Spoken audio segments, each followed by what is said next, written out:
کے جیسے اتحیات میں بیٹھا جاتا ہے، اور اس نے اپنے دونوں گھٹنوں کو اللہ کے نبی کے دونوں گھٹنوں سے ملا لیا، وَوَضَعَ كَفَّيْهِ عَلَىٰ فَخِذَيْهِ، اور اس نے اپنے دونوں ہتھیلیوں کو اللہ کے نبی کی ران پر ایسے رکھ لیا۔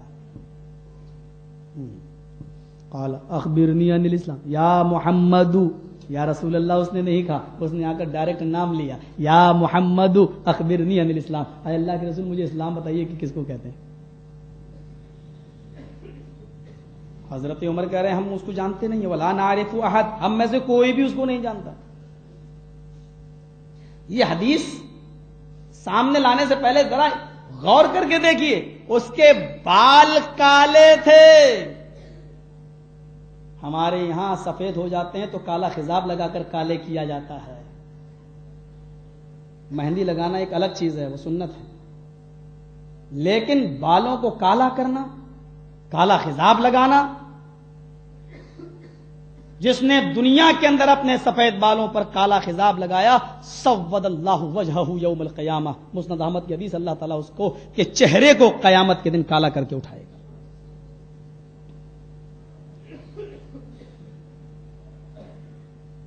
سفید کپڑے پہنے ہوئے تھا، پتہ یہ چلا کہ فرشتوں کا لباس سفید ہے اور اس کو لازم پکڑنا چاہیے، لیکن کسی ایک لباس کو کسی دوسرے کلر میں سنت سمجھ کر پہننا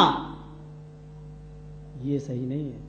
ہاں، سفید کو چھوڑ کر، سفید لباس نبی کا بھی لباس تھا، سفید لباس فرشتوں کا بھی لباس تھا، لیکن کوئی آدمی اگر اپنی پگڑیاں یا اپنے کوئی اور دوسری چیزیں ہرے رنگ کی اور اس کو کالے رنگ کی چادر سے اوڑھنے کو اس کو عبادت سمجھنے لگے تو یہی چیز سراسر بدعت و حرام ہو جائے گی۔ یہ حدیث ہمیں بتا رہی ہے کہ وہ جبرائیل بہت سفید کپڑوں میں، شدید و بیاض الثیاب، کپڑے بہت ہی زیادہ سفید تھے، بال بہت ہی زیادہ کالے تھے، اور وہ آئے لا یری علیہ اثر سفر، سفر کا کوئی نشان نہیں تھا، یعنی صاف ستھرے رہے تھے، ہم میں سے کوئی آدمی پہچانتا بھی نہیں تھا، اور اس نے آ کر سوال کیا کہ اللہ کے نبی اسلام کے بارے میں بتائیے کہ اسلام کسے کہتے ہیں؟ تو اسلام کی تعریف میں اللہ کے نبی نے سب سے پہلے کون سی چیز بتائی؟ میں ایمان تک تو نہیں پہنچ پاؤں گا، اور نماز اور روزہ بھی جو اس میں آ رہا میں یہاں تک بھی نہیں پہنچ پاؤں گا، بس پہلی چیز میں بتا رہا ہوں آپ کو۔ اللہ کے نبی نے فرمایا الاسلام ان تشہد ان لا الہ الا اللہ وان محمد رسول اللہ، تم اس بات کی گواہی دو کہ اللہ کے علاوہ کوئی معبود نہیں ہے اور محمد صلی اللہ علیہ وسلم اللہ کے رسول ہیں۔ حالانکہ اور بھی باتیں بتائیں، تو قیم الصلاۃ وتؤتی الزکاۃ وتصوم رمضان وتحج البیت، نماز بھی پڑھو، روزہ بھی رکھو، حج بھی کرو، زکات بھی دو۔ کہنے لگا جب اس نے یہ سنا، فاج صدقت، قال صدقت، آپ نے بالکل سچ فرمایا۔ فعجبنا له، حضرت عمر کہتے ہیں مجھے بڑا تعجب ہو رہا ہے، اللہ کے نبی سے پوری بات پوچھنے کے بعد کہہ رہا آپ نے بالکل سچ فرمایا، یعنی یہ پہلے سے جانتا تھا تبھی تو کہہ رہا ہے کہ سچ، آپ نے بالکل سچ کہا۔ بڑا تعجب ہوا مجھے اس کے اوپر، پوچھ بھی رہا ہے اور تصدیق بھی کر رہا ہے، یسألہ ویصدق، سوال بھی کر رہا ہے اور تصدیق بھی کر رہا ہے، اس کا مطلب یہ جانتا ہے۔ دیکھیے اس حدیث کو اور حضرت عمر کے تعجب سے یہ پتا چلا کہ صحابہ جو نبی کے ساتھ ساتھ رہتے تھے ان کو اتنا بھی علم نہیں ہے کہ میرے پاس یہ آدمی بیٹھا ہے یہ انسان نہیں ہے، فرشتہ ہے۔ صحابہ کو اپنے قریب بیٹھے ہوئے آدمی کا، فرشتے کا علم نہیں ہے کہ انسان ہے یا فرشتہ ہے۔ ہمارے یہاں کے لوگوں کو اور ہمارے یہاں کے پیروں ولیوں کو قیامت تک کی بلیوں کا اور کتوں کا پتہ نہیں کس کس کا علم ہو جاتا ہے کہ سب کچھ ہے۔ یہ حدیث ہمیں اس بات کی دلیل ہے اور یہ بتلا رہی ہے کہ حضرت عمر ایک صحابی ہیں، نبی اکرم کے ساتھ رہتے تھے، بلکہ اللہ کے رسول صلی اللہ علیہ وسلم کے اوپر کوئی ٹیڑھی نظر کرتا تھا تو عمر فاروق کی تلوار میان پہ مچلنے لگتی تھی کہ نبی کا اشارہ ہو میں اس کی گردن اڑا دوں، اور یہ پہلا مرد مجاہد ہے جس کے بارے میں اللہ کے نبی نے کہا تھا عمر تلوار نکالنے میں جلدی مت کیا کرو، تم تلوار نکالتے ہو تو میں آسمان کی پیشانی پہ پسینہ دیکھ لیتا ہوں۔ تصور کیجئے کہ اتنے بڑے جلیل القدر صحابی جن کے بارے میں اللہ کے نبی نے کہا تھا عمر انت فی الجنہ، عمر فی الجنہ، عمر فی الجنہ، عمر تم جنتی ہو، عمر تم جنتی ہو، جب ان کو یہ نہیں معلوم کہ فرشتہ ہے یا انسان ہے، کہہ رہے مجھے تعجب ہو رہا، سوال بھی کر رہا ہے۔ جب وہ سارے سوال کر کے چلا گیا تب اللہ کے نبی نے پوچھا تھا اتدرون من السائل، تم جانتے ہو یہ سوال کرنے والا کون تھا؟ جب وہ چلا گیا تب اللہ کے نبی نے پوچھا اتدرون من السائل، تم جانتے ہو یہ سائل کون تھا، یہ سوال کرنے والا کون تھا؟ تو حضرت عمر نے کہا قلت لہ اللہ ورسولہ عالم، میں نے پوچھا اللہ کے نبی سے کو جواب دیا میں تو نہیں جانتا ہوں، اللہ اور اس کے رسول زیادہ جانتے ہیں۔ تو اللہ کے نبی نے فرمایا ہوا جبرائیل اتاکم یعلمکم دینکم، یہ جبرائیل تھے جو تمہیں تمہارا دین سکھلانے آئے تھے۔